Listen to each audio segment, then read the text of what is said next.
thanks again for the invitation, and let me introduce myself. My name is Timo Balz, as you just mentioned, and I'm professor at Wuhan University, working mostly with radar, SAR technology. And today I'm talking about PSInSAR and alternatives that we have to measure surface motion. To press this topic into just 20 minutes is not easy, but I'm trying to be understandable and not too fast and still complete, which is gonna be challenging. Anyway, let's not talk too much about it. Let's just dive in. So what we're doing in PSInSAR is we want to measure surface motion. We're using remote sensing data, radar data, so that we are able to cover large areas and still achieving very high accuracy in measuring deformations in a millimeter level. So it's a very cost-effective strategy with many applications in oil and gas and mining, but also civil engineering, measuring stability of infrastructure elements, or in geohazards, landslides and earthquakes are very common examples. So it's a wide field of applications where we're interested in measuring this tiny centimeter millimetric deformation.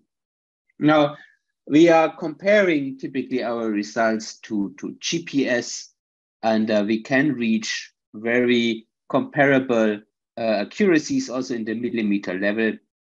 This is not really surprising if we understand that both GPS and SAR have the same error sources, mostly the atmosphere as our main error source. And in GPS, we are working on that or solving that or reducing these influences by averaging over time using many acquisitions data and measuring a point for a very long time. And in SAR, we are using space, basically. You can say we cover a larger area, and so we're averaging in space, and we PSInSAR in space and time also to reach similar levels of accuracy, so we can measure deformations of specific points with millimeters.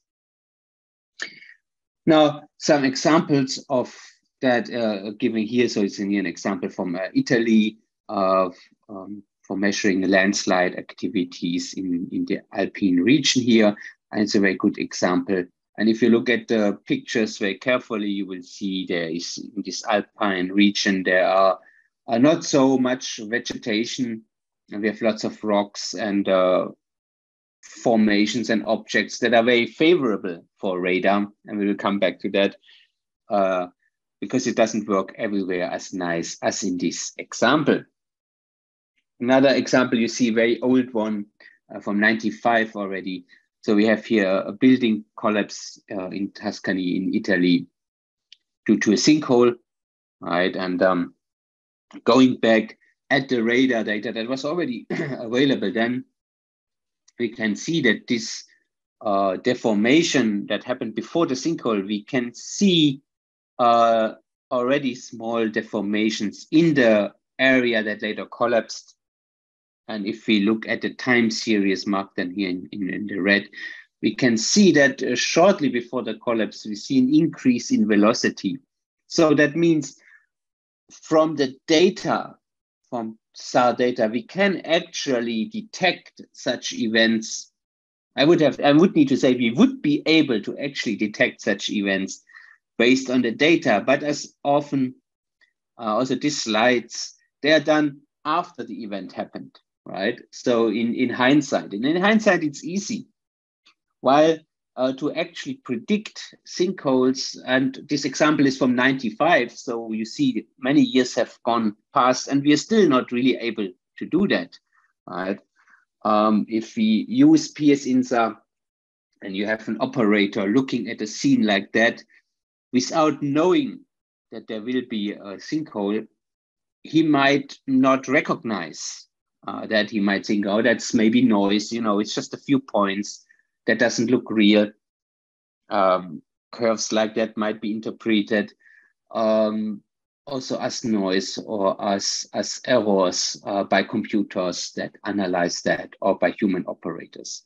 So we still have lots of problems, and we see that we have also a certain gap, a gap between what we in the science know and what we can deliver, and what the users and the industry wants, or what they think PSInSAR can deliver. There's a certain gap. And this gap is also the fault of people like me, of us scientists, presenting, showing these nice results, these beautiful slides, where writing our papers, you know, where everything works nice and perfectly. And in reality, there are problems, and it's not so easy.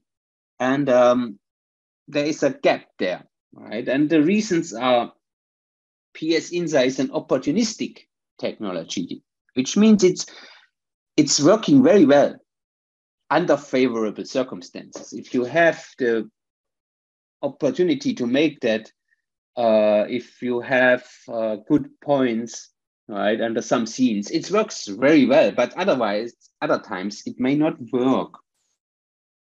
It's quite complicated, which I think you will see today a bit. And we have a whole set of methods that are using different in different scenarios, and it's a mess for people who are not really in the field to understand what is the difference between all these methods. But no solution fits to all problems, so it's a bit complex. And we have commercial software available, commercial services who are not even offering their software and open source software, and it's not very transparent to compare them and have an idea on which works better under which circumstances. So there is therefore a certain complexity in it. Now, going back to the very basic, and don't worry, we're not really going through the equations. What we do in INSAR and in DINSAR is we take our radar signal, we take the phase of the signal, and that gives us an indication of changes in distances. So motion, right? A motion is a change in distance, and we can have a relation between the difference in phase and the difference in distance that occurred, right? But the problem that we are facing is that the phase that we are using is ambiguous. It is what we call a wrap phase. And unwrapping that phase is an ambiguous process that can go wrong. I don't have really time to show you that. That would take an hour in itself, right? But that's a main problem. Then we have the speckle effect. The speckle effect, if you've seen SAR images before, that's what making them so ugly and noisy. And that also affects our INSAR measurements. And we have temporal decorrelation. So things are changing on the ground, and that causes our phase to not really work well. And we have the atmosphere, right? The atmosphere, which causing us in remote sensing all kinds of trouble, and also in interferometry. Now, the speckle effect is caused by having several small scatterers in each pixel, right? And due to the coherent nature of our radar signal, right, these interferences will add each other up or cancel each other out, at the end leading to a random or quasi-random signal noise on top of our images, making the images so ugly, right? Temporal decorrelation, that means things are changing on the ground, and we are measuring millimeter differences, so very, very small differences. So if you just have a day difference in the middle image here between your acquisitions, between your images, you get a good result. You can see a clear face. But if there's like 15 months gone past, lots of things changed on the ground, so much that you basically only get noise in the results, which makes then long-term observations very, very difficult. And the atmosphere, if you read about SAR, if you did your textbook, right, you maybe read that SAR images you can take under all weather conditions at day and night, right? But that's true to some degree, but nevertheless, our signal is moving through the atmosphere and is delayed by the atmosphere. And if we measure in millimeter motion, that has an effect that is pretty severe. So we have to correct for that. So how do we solve these issues? And actually, most of the issues we are not really solving, we are avoiding them. And let me go quickly through the technique. So if you look at the left side, we see this noisy interferogram, and you couldn't make anything out of it. But if we are only looking at points that stay stable, right? If we find these points that stay stable, and we are able to only look at them and just ignore the rest, we can interpolate between them, and we would get a pretty nice signal here. So the trick that we are doing is we are ignoring noisy points and only look at stable points, these so-called PS points, the permanent scatterers.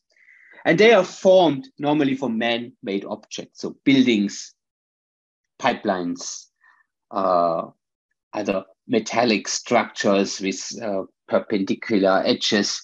They are typically forming these PS points, but we can also find them in rocky areas in nature.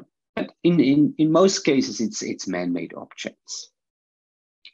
So a permanent scatterer, we define them to have no speckling. We define them to say a permanent scatterer, that is where we only have one strong reflection in a pixel. If we only have one strong reflection, we don't have speckle, because speckle is defined to consist of the combination of several small points in a pixel. So by definition, we eliminated speckle, right? So PS is not affected by it. And we have no temporal decorrelation because we define a PS point to be stable in time, right? We only look at points that are stable in time. So we avoided temporal decorrelation, but we did not really solve it. Now, if we have enough of these points, we can form a network between them. And for each difference between them, and don't worry, I'm not going through all these equations, right? We can define the relationship between the difference, for example, in height between them, the difference in velocity between these points, and the phase. And so we can set up then a long list of linear equations that we can use to solve these issues. And if we do that, right, then we can, for each edge along them, we can then estimate the height difference from one point to another, or from one PS to another, and the velocity difference from one point to another. And we are also getting what's left over, the residuals, what is not really modeled. And if we do that, and then we define one point, we say, this is our starting point, this is our reference point. We say, okay, you are, for example, here, we say you are at 0 meters, right? And if we then follow all these edges, we get for each point a height, a velocity. I only show height here, but we would also get a velocity. And we get a vector of the residuals of these values that are left. We have a model of height and a model of velocity, and we have our actual measurement, and there's something left. And what we then say, well, what is left? That is mostly the atmosphere. And as we are going only to neighboring points that are very close to each other, there is not much difference in atmosphere from one PS point to its neighboring PS point. And so we can, what we call, unwrap along edges. Finally, we have then an estimation of the atmosphere over the whole image that we then can remove, right? And then we have also solved the problem of the atmosphere, leading us then with nice measurements.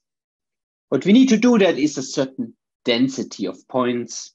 If we have a density of, here as an example, at least 10 PS per square kilometer, we can then successfully estimate the atmosphere, and remove it in that way.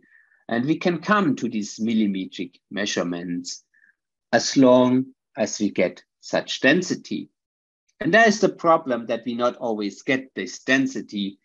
We reach it easily, relatively easy in urban areas, or when we have lots of man-made objects, right? Then we can reach it. But outside of cities, often we do not have enough points to reach a high enough density to form such a network, to estimate the atmosphere and remove it. And then we are stuck, right? Then become our problem. So we need this high density of points, but we only get it in urban areas and not really in non-urban areas.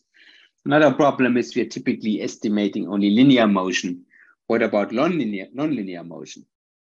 So we have two basic approaches to work on that. One is PS-based, and the new one is DS-based, where we work with distributed scatter, where we are moving outside of urban areas. And I will focus a bit on these today because of the time, okay, and mostly on the last one on SQUIZAR.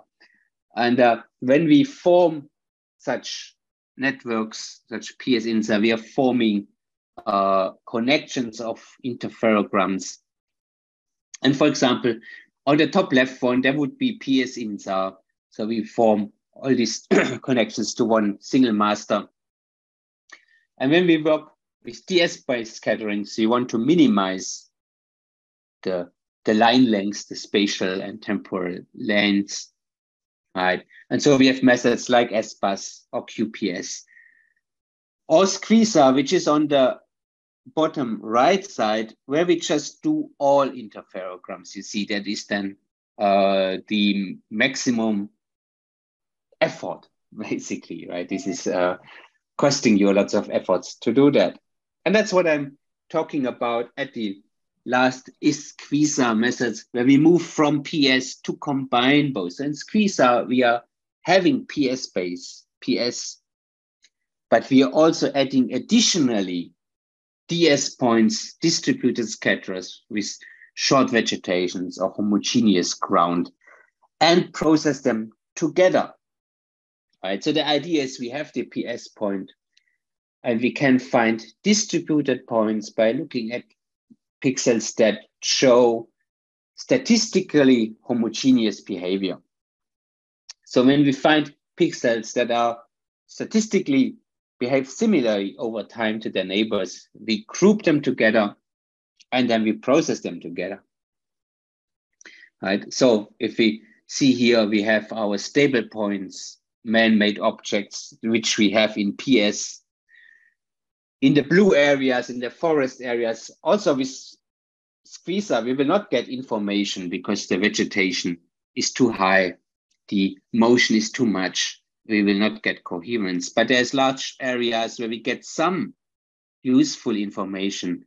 And if we do DS processing, we can get the information out of this area by combining several pixels together that are statistically homogeneous. And then we can squeeze out the important phase information. That's where the name SQUIZAR comes from. It's coming from squeezing out the phase information by phase triangulation from the complete coherency matrix from all interferograms to the n optimum phase values. And then the trick is, after we're doing that, we can put it in the same software like PSInSAR. After this is basically a pre-processing tool. After we did that, we put it all together, PS and DS, in the same software and process them together, right? And what we then can get here would be a PSInSAR example of a mountainous area. You see, you get some points, right? But we wouldn't really see the landslide. But if we combine them and add additionally the SQUIZAR point, we can get much more points, much more measurements, and much better estimation of the atmosphere, and therefore at the end, even better measurement results. So also SQUIZAR has some limits. It is now maybe the state of the art of processing, but it cannot deal with points that are only coherent over some time. That is still the domain of QPS, where we can actually process temporarily coherent scatterers.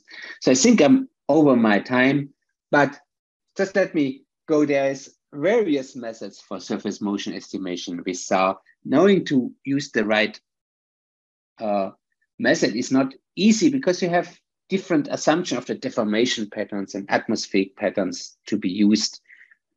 PS, so these permanent scatterers, these man-made objects, in comparison to DS, the distributed scatterers, that is a main differential point in SAR overall.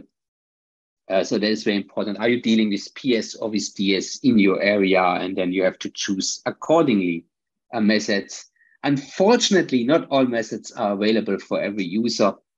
That is a huge problem here. But it's still important to know the differences of what can be done and which areas might be very difficult to process and where you may end up not being able to use the method at your disposal. All right. Also, let me use a short time to welcome you to the International Academy of GeoInformation. We're always looking for, we're offering international all English master and PhD programs in remote sensing and in GeoInformation science. And we're always looking for qualified students and people interested in that. Now it says here, apply now. That's not actually true. The application now is done. For next year, you should apply at the end of this year, beginning of next year. We are very looking forward of people who know products or who know SuperMap products. I remember this year we had, I think, 2 or 3 applicants who knew SuperMap and used SuperMap products, and we are very favorable of that. And so if you think about improving your career and improving your master, making a master PhD, consider us at Wuhan University. You can contact my colleague at this email or just me directly at the following email. Thank you for listening. I'm very sorry I talked too fast. The time is very limited to go into that very deep topic. If you want to learn more, you can also contact me. Sometimes we have the chance to make more slow and more complete courses as well. So thank you very much for listening and have a great event.